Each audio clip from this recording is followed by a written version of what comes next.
Assalamualaikum warahmatullahi wabarakatuh dan selamat sore. Perkenalkan, nama saya Naswa Indah Kurnia dengan NIM 21034 dari program studi kimia.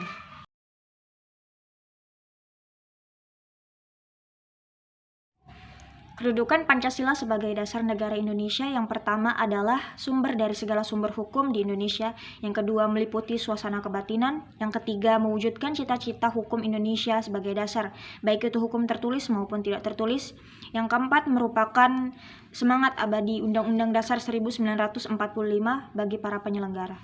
Fungsi Pancasila yaitu untuk mengatur penyelenggaraan ketatanegaraan dari berbagai bidang, seperti ideologi, politik, ekonomi, sosial budaya, dan pertahanan negara. Jadi maksud dari hierarki piramidal yaitu kesatuan bertingkat, di mana sila pertama ini menjadi basis atau pokok pangkalnya. Maksudnya sila pertama ini menjamin sila ke-2, 3, 4, 5 yang saling berkaitan erat satu sama lain. Pertanyaan yang ketiga, jelaskan pendapat Anda mengenai keterkaitan antar sila dalam Pancasila. Menurut saya, jadi dimulai dari sila pertama yaitu ketuhanan yang Maha Esa. Jadi sila pertama ini menjadi acuan bahwa jika ada seseorang yang tidak mengamalkan sila pertama saja, bagaimana dia bisa mengamalkan sila kedua, 3, 4, 5. Pertanyaan yang keempat, menurut Anda apa yang membuat Pancasila dapat diterima di tengah banyaknya keragaman atau perbedaan yang ada di Indonesia? Jadi sebenarnya menurut pendapat saya Pancasila itu dapat diterima karena penanaman sejak dini.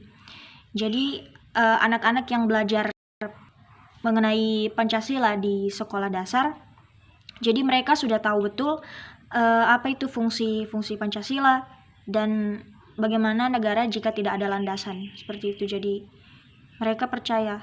Untuk pertanyaan yang kelima, jelaskan makna masing-masing sila dalam Pancasila. Untuk sila yang pertama, Tuhan yang Maha Esa, kita sebagai rakyat diberikan kebebasan untuk memeluk agama masing-masing. Dan dengan keberagaman kepercayaan itu, kita masih bisa tetap hidup berdampingan dengan damai. Yang kedua, kemanusiaan yang adil dan beradab. Jadi kita sebagai manusia harus bisa memanusiakan manusia lainnya. Yang ketiga, persatuan Indonesia. Kita hidup di negara dengan keberagaman suku, ras, dan budaya, tetapi kita masih bisa bersatu untuk membangun negara yang utuh dan damai. Yang keempat, kerakyatan yang dipimpin oleh hikmat kilan. Jadi pemerintahan itu berasal dari rakyat, oleh rakyat, dan untuk rakyat. Yang kelima, keadilan sosial bagi seluruh rakyat Indonesia. Jadi kita sebagai masyarakat harus bisa berlaku adil oleh siapapun. Apalagi jika kita adalah seseorang yang bekerja di lembaga pemerintahan. Untuk pertanyaan yang keenam, sebutkan dan jelaskan 2 contoh pengamalan setiap sila dalam Pancasila dalam kehidupan sehari-hari. Yang pertama, untuk sila pertama, ketuhanan yang Maha Esa. Contoh pertama yaitu kita saling memeluk agama atau meyakini agama. Yang kedua, toleransi terhadap umat yang beragama. Untuk sila kedua, kemanusiaan yang adil dan beradab. Contoh pertama yaitu kita saling membantu sesama manusia. Yang kedua, berlaku adil dan beretika terhadap sesama manusia. Yang ketiga, persatuan Indonesia. Contoh yang pertama, melakukan upacara bendera pada setiap kegiatan, misalnya 17 Agustus atau Hari Pahlawan, atau setiap hari Senin bagi masyarakat yang masih bersekolah. Contoh kedua yaitu kita sama-sama bersatu untuk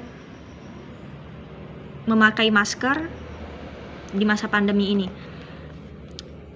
Untuk sila keempat, kerakyatan yang dipimpin oleh hikmat kebijaksanaan dalam permusyawaratan perwakilan. Contoh pertama yaitu demokrasi. Jadi rakyat bebas untuk mengutarakan pendapatnya. Yang kedua yaitu pemilihan umum yang berasal dari rakyat. Untuk sila kelima, keadilan sosial bagi seluruh rakyat Indonesia. Contoh pertamanya yaitu pada saat pembagian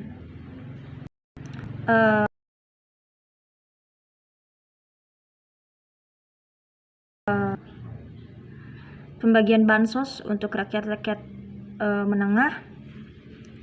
Yang kedua yaitu